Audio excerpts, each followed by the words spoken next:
Satu. Kedua. Siapa?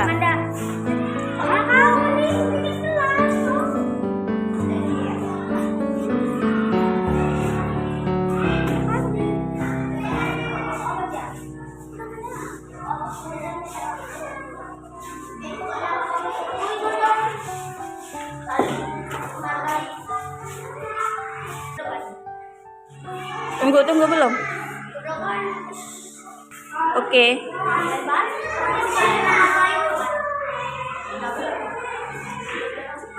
Tunggu. Oke.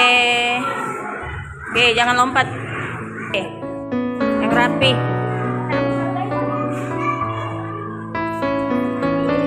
Oke.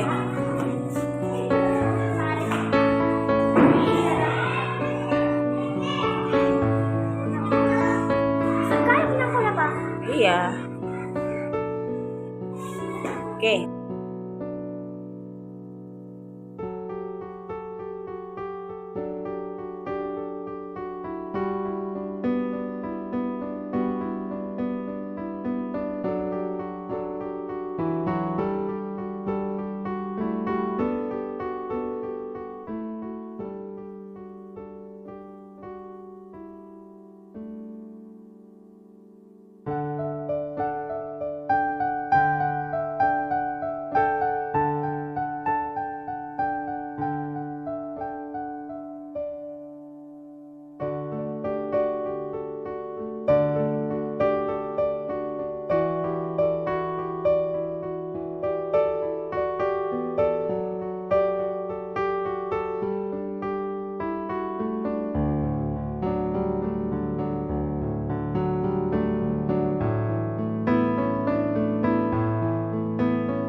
Oke. jangan lompat. Oke. Yang rapi. Oke.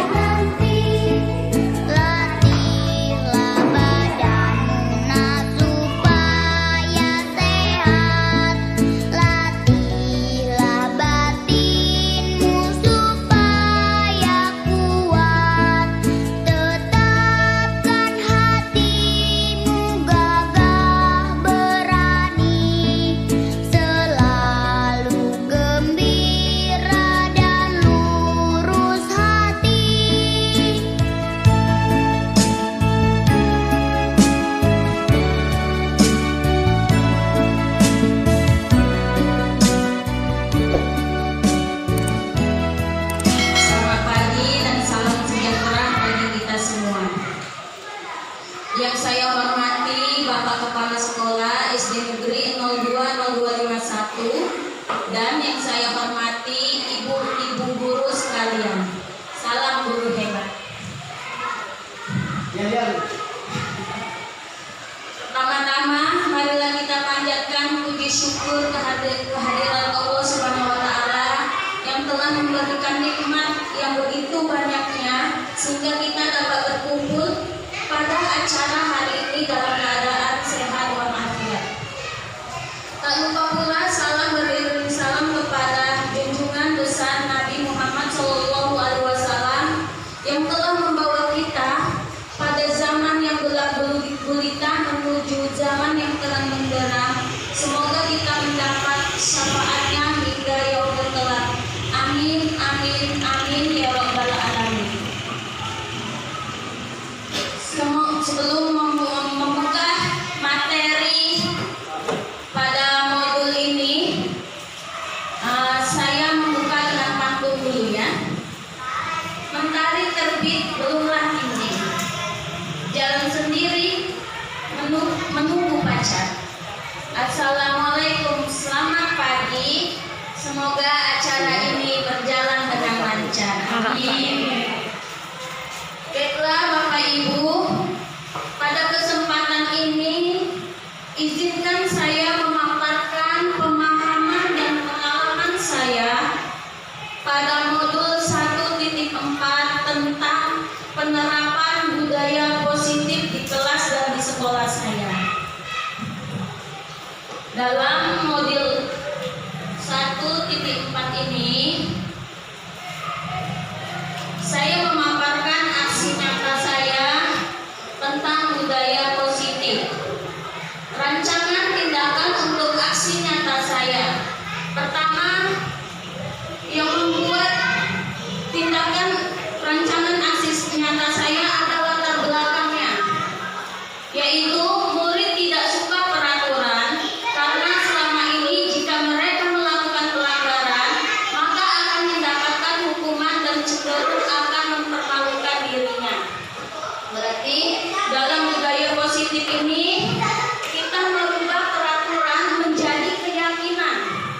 Jadi peraturan itu ujung-ujungnya menuju hukuman. Jadi kita rubah aturan itu menjadi guru dapat menerapkan disiplin positif di kelas. Jadi si murid ini tanpa kita menyuruhnya dia sadar dalam dirinya sendiri. Kesadaran dirinya sendiri itulah yang menumbuhkan kebajikan atau nilai-nilai kebajikan universal. Tolak ukur terbentuknya keyakinan kelas melalui kegiatan kesepakatan kelas yang dilakukan wali kelas dan siswa.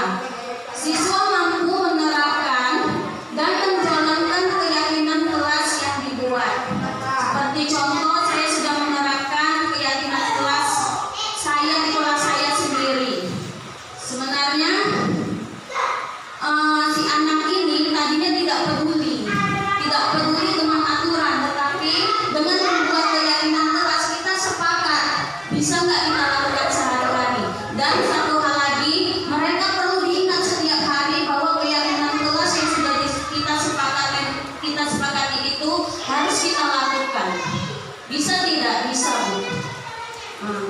Seperti itu. Jadi lambat laun timbullah kesadaran diri pada si anak itu tadi. Kemudian di masa tindakan saya, yang pertama langkah-langkah tindakan yang akan dilakukan.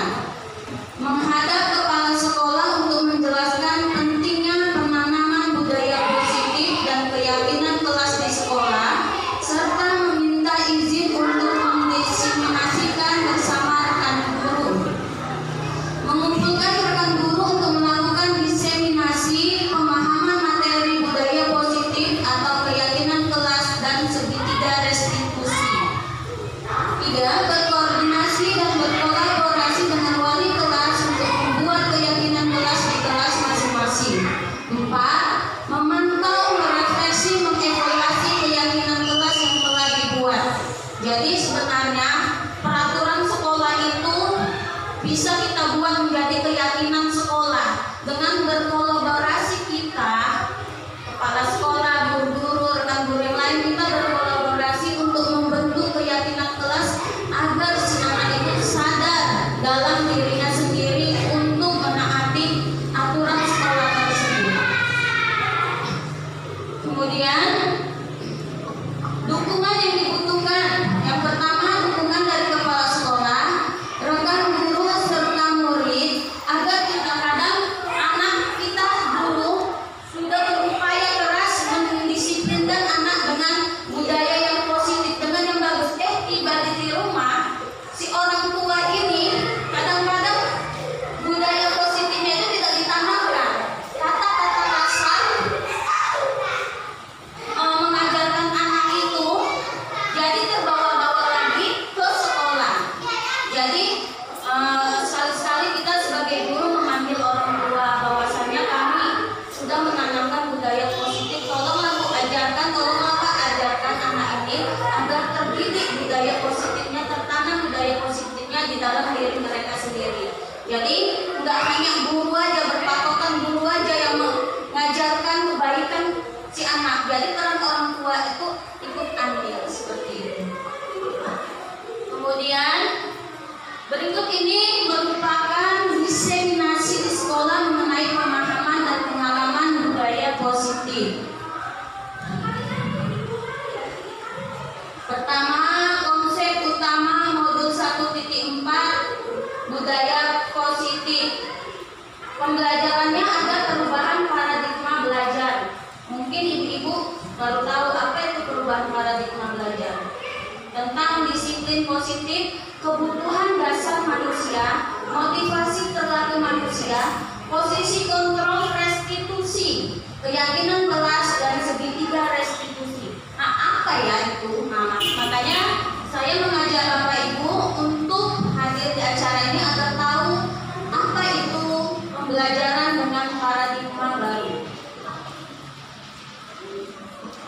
Pembelajaran dengan paradigma baru itu pembelajaran yang dirancang berdasarkan prinsip pembelajaran yang berdiferensiasi sehingga setiap siswa belajar sesuai dengan kebutuhan dari tahap perkembangan untuk mewujudkan profil pelajar Pancasila.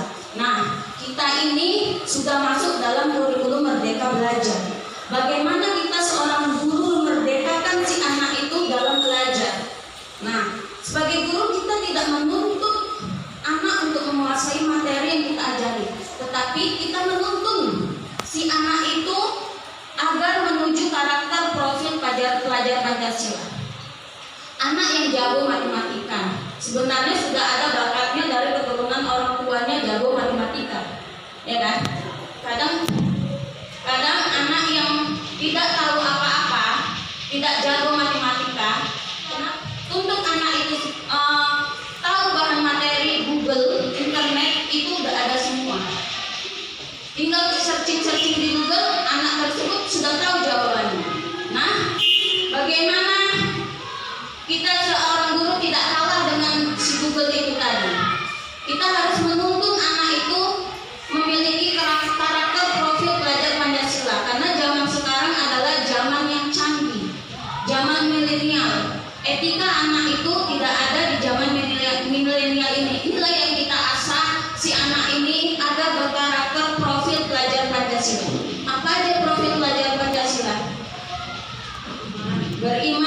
bertakwa kepada Tuhan Yang Maha Esa, kreatif, berakhlak mulia, kreatif, mandiri, berbindikaan global. Ya kan? Ada 5 karakter itu. Bagaimana kita seorang guru menciptakan profil pelajar Pancasila, dan bagaimana si anak ini senang di saat kita mengajar, di saat kita memberikan materi. Ada anak yang takut ketika, jangankan takut, dia tahu bahwa kita aja dia sudah takut, ya kan? Nah, bagaimana kita menghindari sifat guru yang seperti itu? Dengan apa? Dengan pembelajaran yang berpusat pada murid. Kita bimbing, kita tuntun anak itu karakternya seperti apa. Ibarat kata kita menanam tanaman padi dan jagung itu pasti beda cara menanamnya kan. Seperti halnya murid ada yang menunjukkan keterampilannya, kompetensinya yang bagus, ada yang tidak, seperti itu. Jadi setiap anak itu berbeda dan unik. Jadi sebagai guru kita menuntun anak itu bagaimana kreativitasnya itu ada dan timbul, seperti itu. Kemudian disiplin positif.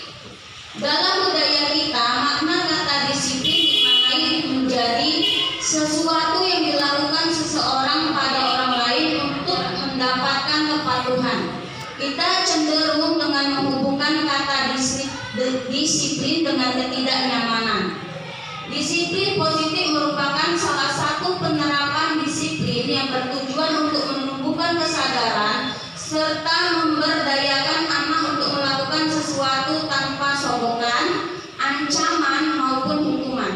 Sebagai pendidik, tujuan kita adalah Bapak Ibu, kita simak videonya tentang kebutuhan dasar manusia.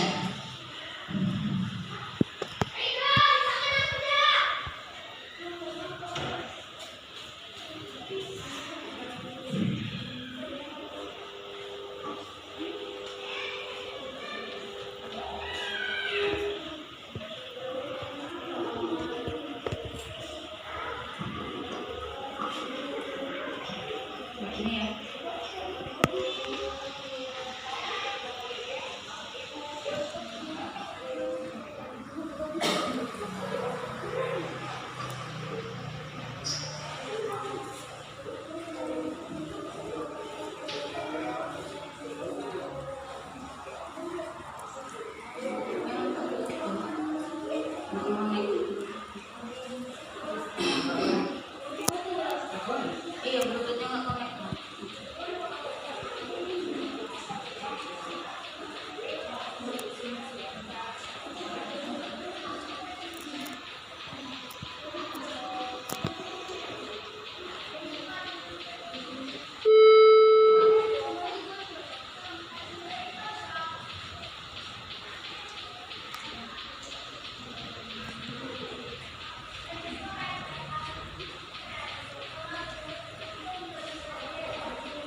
Hidup tumbuh-tumbuhan. Seorang petani dalam hakikatnya sama kewajibannya dengan seorang pendidik yang menanam padi misalnya. Hanya dapat menuntun tumbuhnya padi. Ia dapat memperbaiki kondisi tanah, memelihara tanaman padi, memberi pupuk dan air, membasmi ulat-ulat atau jamur-jamur yang mengganggu hidup tanaman padi, dan lain sebagainya. Ketika guru memahami kebutuhan apa yang mendasari perilaku murid, dan guru berusaha menuntun dan mendukung murid dalam memenuhi kebutuhannya secara positif, pada hakikatnya guru tersebut ibarat seorang petani yang sedang berusaha memahami kebutuhan masing-masing tanaman, dan ia berusaha memenuhi kebutuhan tanaman tersebut agar dapat tumbuh dengan subur dan maksimal.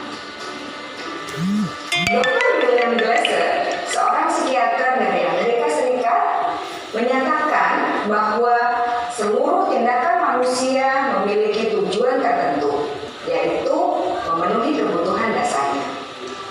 Ketika kelima kebutuhan dasar telah saya buat berdoa sebelum dan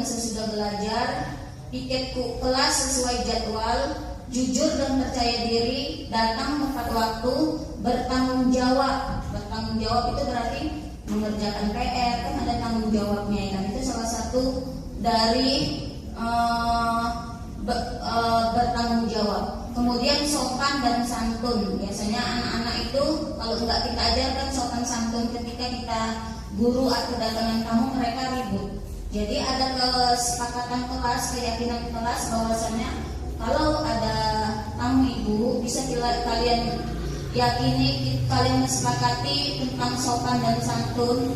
Nah, seperti itu. Saling menghargai. Biasanya anak-anak kan suka ngejek-ngejek ya kan, ngejek orang tua. Berarti kita di situ sebagai guru meyakinkan anak untuk munculnya sifat saling menghargai. Kemudian buang sampah pada tempatnya. Untuk membuat keyakinan kelas itu, ibu-ibu tidak terlalu, pernyataannya tidak terlalu panjang agar si anak itu mudah mengingat keyakinan kelas yang sudah disepakati. Kemudian bagaimana pembentukan keyakinan kelas? Yang pertama lebih abstrak dari peraturan. Nah, bahasanya sedikit saja agar mudah diingat. Berupa pernyataan universal, berarti hal-hal yang baik ya. Dibuat dengan bentuk positif, sesuai dengan kondisi kelas dan sekolah agar mudah diterapkan. Kemudian semua warga kelas atau sekolah dilibatkan saat membuat. Kemudian ada segitiga restitusi. Inilah dia untuk mengatasi kasus anak, kita memakai segitiga restitusi. Yang pertama, menstabilkan identitas. Kita semua akan melakukan hal yang terbaik. Kemudian ada validasi tindakan yang salah, yaitu perilaku siswa, semua perilaku memiliki alasan. Kemudian menanyakan keyakinan. Kita semua memiliki motivasi internal. Ada contoh video penerapan segitiga restitusi. Mari kita simak videonya ibu-ibu.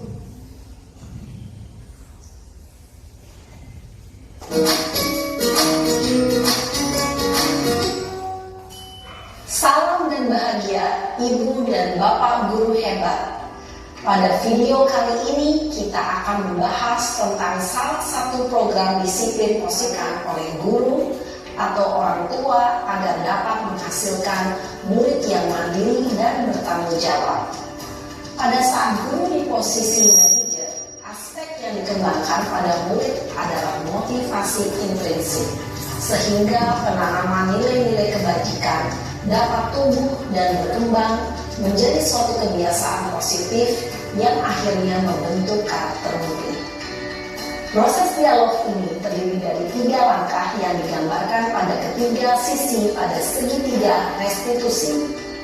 Sisi pertama adalah menstabilkan identitas. Sisi yang kedua adalah validasi tindakan yang salah. Dan sisi yang ketiga adalah menanyakan keyakinan. Ibu dan Bapak guru, berikut ini akan ditunjukkan bagaimana seorang guru berada dalam posisi manajer menggunakan penerapan segitiga restitusi.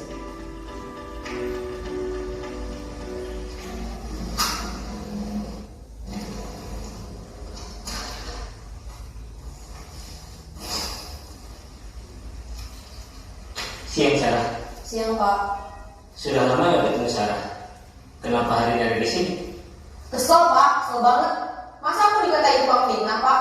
Ya aku marah lah. Aku balik katain Eka di depan kelas. Kesel banget. Oh begitu. Ya pasti kamu marah dan kesal. Bapak juga akan marah apabila ada yang menuduh Bapak seperti itu. Kemudian pada saat itu kamu mau melakukan apa? Ya saya langsung ngatain Eka lah Pak. Kesel banget. Saya bentak-bentak dia depan teman-teman lain. Oh begitu. Pasti kamu melakukan seperti itu karena suatu alasan tertentu kan? Iyalah, masa saya diam saja Pak? Ya saya bela diri lah. Masa saya dituduh tukang fitnah? Ya wajar lah. Mempertahankan harga diri itu sesuatu yang penting buat kamu. Untung kamu tidak bertindak lebih gegabah lagi, hanya membentak-bentak. Iya Pak. Untung saya masih bersabar dan hanya membentak saja. Sudah gemes padahal, saya pasti bela diri lah. Ya pasti ya, tapi kamu memilih untuk tetap bertahan dan bersabar. Kamu memilih untuk tidak berbuat lebih parah lagi, bukan? Iya. Nah, sekarang coba kita lihat lagi tindakan kamu yang bentak-bentak Eka di kelas. Tindakan kamu itu kira-kira sesuai dengan keyakinan kelas atau prinsip kamu tidak? Enggak lah, Kak. Keyakinan. Teori kontrol menyatakan bahwa pada dasarnya kita termotivasi secara intrinsik. Pada saat perilaku yang salah telah divalidasi dan identitas sukses telah stabil, maka murid telah siap menaikkan keyakinan-keyakinannya dengan tindakannya yang salah dan pemikirannya telah bergeser ingin menjadi orang yang dituju. Pertanyaan-pertanyaan ini dapat menaikkan keyakinan-keyakinan yang diambil murid. 1. Sebagai keluarga atau kelas, apa yang kita yakini? 2. Nilai-nilai apa yang telah kita sepakati? 3. Seperti apa gambaran sebuah kelas yang ideal bagi kami? 4. Kamu ingin menjadi orang seperti apa?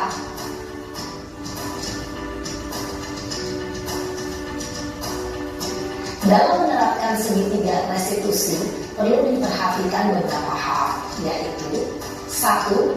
Perilaku yang salah perlu dikaitkan dengan nilai-nilai atau keyakinan-keyakinan yang telah disepakati atau dituju. 2. Kesediaan orang yang melakukan kesalahan untuk memperbaiki masalah. 3. Pemecahan masalah sebisa mungkin relevan atau memiliki hubungan dengan masalah yang ada. 4. Usaha. Perlu adanya suatu usaha perbaikan dari pihak yang berbuat kesalahan. 5. Waktu. Perlu didedikasikan waktu dari pihak yang berbuat kesalahan. Tanyakan kapan akan mulai dilakukan usaha untuk memperbaiki masalah. Dengan memahami struktur penerapan segitiga restitusi, diharapkan guru dapat menerapkan posisinya sebagai manajer dengan mengajukan pertanyaan-pertanyaan bermakna yang dapat membuat murid menjadi lebih percaya diri, bertanggung jawab, dan mandiri. Nah, ibu bapak guru perlu tidaknya mengikuti ketiga tahapan dalam segitiga restitusi bergantung pada ringan beratnya suatu permasalahan. Misalnya, bila permasalahan tersebut ringan, maka tidak perlu dijalankan secara berurutan. Bahkan bisa semudah menanyakan apa keyakinan yang kita sepakati. Dengan menjalankan segitiga restitusi, dengan mengajukan pertanyaan-pertanyaan bermakna, diharapkan murid menjadi lebih kuat secara pribadi, dapat membuka wawasan murid agar dapat menyelesaikan permasalahannya sendiri, semakin percaya diri, mandiri, dan merdeka. Salah bahwa pada dasarnya kita termotivasi secara intrinsik. Pada saat perilaku yang salah telah divalidasi dan identitas sukses telah stabil, maka murid telah siap menaikkan keyakinan-keyakinannya dengan tindakannya yang salah dan pemikirannya telah bergeser ingin menjadi orang yang dituju. Pertanyaan-pertanyaan ini dapat menaikkan keyakinan-keyakinan yang diambil murid. 1. Sebagai keluarga atau kelas, apa yang kita yakini? 2. Nilai-nilai apa yang telah kita sepakati? 3. Seperti apa gambaran sebuah kelas yang ideal bagi kami? 4. Kamu ingin menjadi orang seperti apa?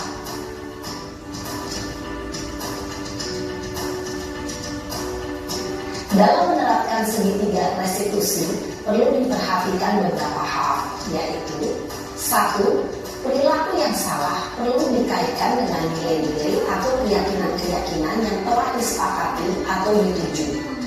2. Kesediaan orang yang melakukan kesalahan untuk memperbaiki masalah. 3. Pemecahan masalah sebisa mungkin relevan atau memiliki hubungan dengan masalah yang ada. 4. Usaha. Perlu adanya suatu usaha perbaikan dari pihak yang berbuat kesalahan. 5. Waktu. perlu didedikasikan waktu dari pihak yang berbuat kesalahan. Tanyakan kapan akan mulai dilakukan usaha untuk memperbaiki masalah. Dengan memahami struktur penerapan segitiga restitusi, diharapkan guru dapat menerapkan posisinya sebagai manajer dengan mengajukan pertanyaan-pertanyaan bermakna yang dapat membuat murid menjadi lebih percaya diri, bertanggung jawab, dan mandiri. Nah, ibu bapak guru perlu tidaknya mengikuti ketiga tahapan dalam segitiga restitusi bergantung pada ringan beratnya suatu permasalahan. Misalnya, bila permasalahan tersebut ringan, maka tidak perlu dijalankan secara berurutan. Bahkan bisa semudah menanyakan apa keyakinan yang kita sepakati. Dengan menjalankan segitiga restitusi, dengan mengajukan pertanyaan-pertanyaan bermakna, diharapkan murid menjadi lebih kuat secara pribadi, dapat membuka wawasan murid agar dapat menyelesaikan permasalahannya sendiri, semakin percaya diri, mandiri, dan merdeka. Salam dan bahagia, ibu bapak guru hebat. Digital. Ada pertanyaan di situ. Jelaskan pendapat Anda, apa saja harapan-harapan yang ingin Anda lihat berkembang pada murid Anda setelah mempelajari modul ini. Pertanyaan kedua, sebagai seorang pendidik dan atau pemimpin sekolah, bagaimana Anda dapat menciptakan budaya positif di lingkungan Anda selama ini? Cara mengetiknya ada tanda tambah di sini kan? Nah, ibu guru dan bapak guru dapat mengetik tanda tambah itu. Kemudian subjek itu kalian ibu guru dan bapak guru dapat mengetik nama ibu dan bapak guru. Namanya misalnya Dianto. Kemudian jawabannya di right-nya itu jawabannya. Ada pertanyaan 1.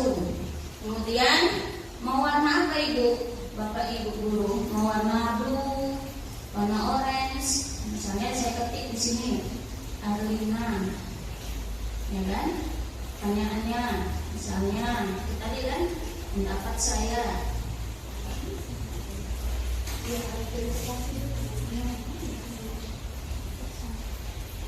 Saya klik warna biru. Kemudian saya klik publish, maka akan muncul. Mungkin bisa kita terapkan kepada siswa kita ini. Kalau bapak sekolah mengizinkan kerumbuknya diperbolehkan akan supaya anak kita nggak gaptek ya kan. Ini aplikasi Padlet. Klik aja di Google, nggak bisa.